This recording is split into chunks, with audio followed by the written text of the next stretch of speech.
Hi there, this is Steve with Veritas Educational Consulting. As teachers, we want to make sure that we do the best that we can to ensure that our students become good readers. But sometimes it's really hard to sort through all the research on literacy instruction. So this video is part of a series that's intended to help teachers put research into practice through the use of instructional routines. This video is for the sound-by-sound blending routine for multisyllabic words. The routine is used to teach mastery of individual grapheme phoneme correspondences in the context of a word with 2 or more syllables. The routine is typically used in the end of first grade and then beyond. Good reading programs will have blending boards in grades K3. Be prepared with words from your lesson. It's also ideal to have sound spelling cards available to use as a reference just in case students make mistakes. Write the words on the board horizontally from left to right, and be sure to know where the syllables break before you begin. Alright, let's get started. Okay. Sound. Sh. Sound. Blend. Ship. Sound. Blend. Ship. Sound. Sound. Blend. Re. Sound. Blend. Wreck. Blend. Shipwreck. Word. Shipwreck. Sound. Sh. Sound. Blend. Sh. Sound. Blend. Shut. Sound. Sound. Blend. Ter. Blend. Shutter. Word. Shutter. Sound. Sound. Blend. N. Sound. Sh. Sound. Sound. I. Blend. Shrine. Sound. Blend. Shrine. Blend. And shrine. Word. And shrine. L. A. Fla. Sh. Flash. L.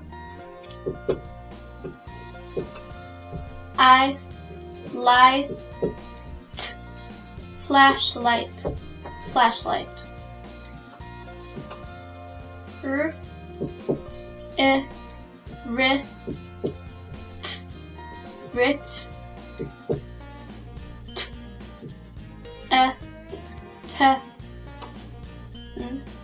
Ten. Written. Written. I.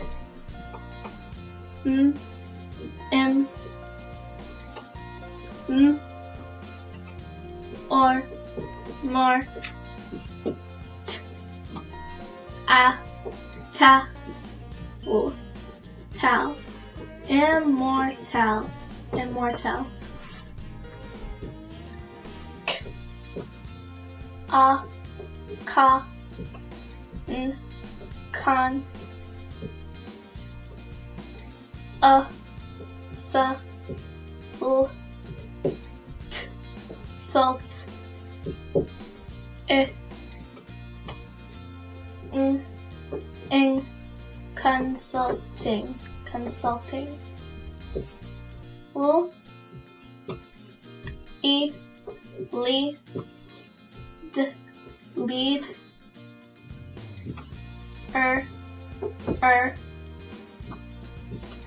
Sh.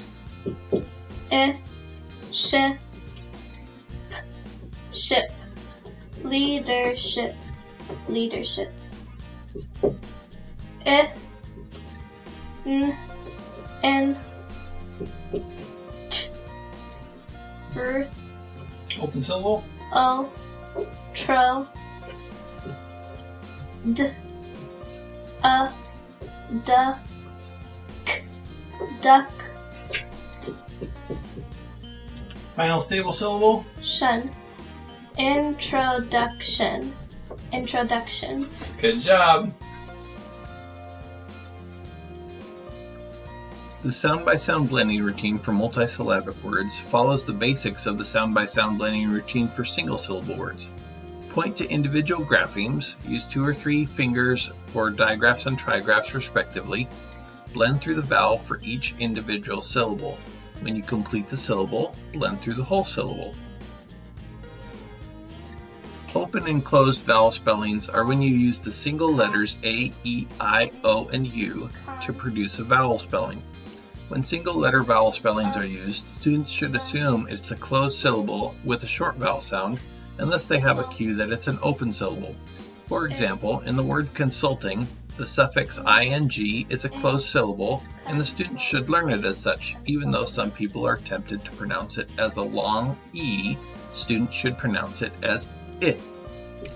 Because of this, when you're blending using the sound-by-sound method, be sure to tell students when you have a single letter vowel spelling that's part of an open syllable. After you write the grapheme, but before you point to it, say open syllable. You will encounter schwas in multisyllabic words because they occur in unstressed syllables. As languages and dialects change over time, unaccented syllables receive less stress and therefore aren't heard as well. This leads to cultures not pronouncing them as clearly, which is why we have words that are spelled with specific vowels that used to be pronounced clearly but now sound like a simple When students are blending using the sound-by-sound method, they should pronounce vowels as they normally would sound if the rules were followed, even if the vowel sound will become a schwa or L-controlled sound. You want to remember that blending is used to teach students a strategy for decoding words on their own. This process mimics the thinking of what students would do if they're reading independently and come to an unknown word. Then, most students will automatically correct themselves to approximate what the word sounds like in spoken English. If students don't automatically correct or approximate the word themselves when they say it naturally, you can add the following corrective procedure. My turn, I've heard this word before and it's pronounced, and then you say the word. Then you ask the students, what's the word? Then have the students repeat after you. The approximation technique also helps with spelling. I often encourage students to think about how the word would have originally been pronounced, or perhaps how people might say the word in standard British English, where the rules have been followed with fewer changes over time. When students learn to think about how the word originally was pronounced, they learn to spell it more accurately. A final stable syllable is a suffix that's pronunciation does not closely align with the spelling, but the pronunciation is consistent from word to word. A common example of this is the set of shun endings. It's important to note that these endings were once pronounced completely and were originally phonetically correct. The tion ending with shun, for example, is from Latin and would have originally been pronounced tion. We keep the prefix spelled as it is to help us remember its Latin origin, even though the pronunciation has changed so much.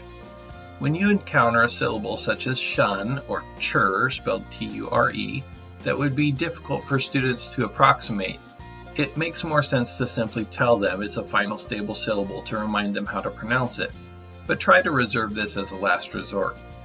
With the sound-by-sound blending routine, the emphasis is placed on learning to master individual graphemes and phonemes. Additionally, there is a focus on helping students learn to navigate syllable boundaries by understanding the vowels well. This is why we continue to blend through the vowel in each syllable. Because of this focus on syllable boundaries, we cover previously pronounced syllables until we're ready to blend the whole word.